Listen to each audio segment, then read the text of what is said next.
C'est la semaine de la Pentecôte et mon témoignage a tout un lien avec cette fête si puissante. Quand j'étais adolescente, malheureusement, le diable m'a piégée et m'a conduit à regarder la pornographie.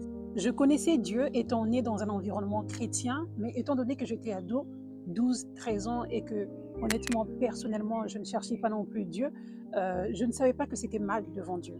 Et plus tard, j'ai compris que c'était mal, j'ai cherché à arrêter, mais j'étais déjà liée spirituellement, donc j'avais besoin de la puissance de Dieu pour briser cela. Quand j'ai su que c'était mal, le diable a commencé à m'attaquer en apportant la condamnation dans ma tête, en me disant que je suis sale devant Dieu, qu'il me déteste.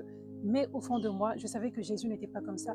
Donc j'ai pris le courage de prier, de demander de l'aide à Jésus. Écoutez bien, j'ai prié le samedi et le dimanche, c'était le dimanche de la Pentecôte. Et la nuit du samedi au dimanche, je fais un rêve où je parle en langue, je ressens l'amour de Dieu. En me réveillant, j'ai su que c'était la confirmation que Dieu me disait que je ne suis pas sale pour lui, qu'il m'aime, qu'il m'accepte dans sa famille. Donc, je vais à l'église ce dimanche-là où on célèbre la Pentecôte, donc quand le baptême du Saint-Esprit est descendu pour la première fois sur l'église, sur les croyants. Et donc, le pasteur, à la fin, il appelle les gens à venir devant. J'y vais et je reçois le parler en langue.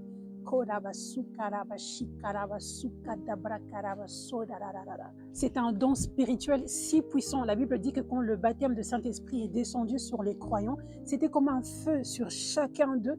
Et c'est vraiment ça, c'est un feu qui brûle ta chair. Donc, c'est ce qui s'est passé pour moi. Ça a brisé ma chair. Je n'avais plus du tout le désir d'aller dans le monde, mais juste cette facilité à suivre Dieu. Ce n'est pas lourd de suivre Dieu. Il le rend facile pour nous. Et avec Dieu, il y a la joie, la paix, parce que c'est lui le Créateur.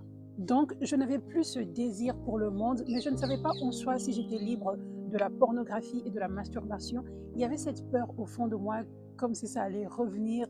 Mais 3 mois plus tard, j'ai eu une rencontre puissante avec Jésus, où c'est comme s'il me disait, c'est fini tout ça, tu m'appartiens désormais. Dites-moi si vous voulez que je vous raconte cela également, mais alors qu'on célèbre la Pentecôte, je me rappelle que Dieu agit encore avec puissance aujourd'hui, tout comme il le faisait dans la Bible.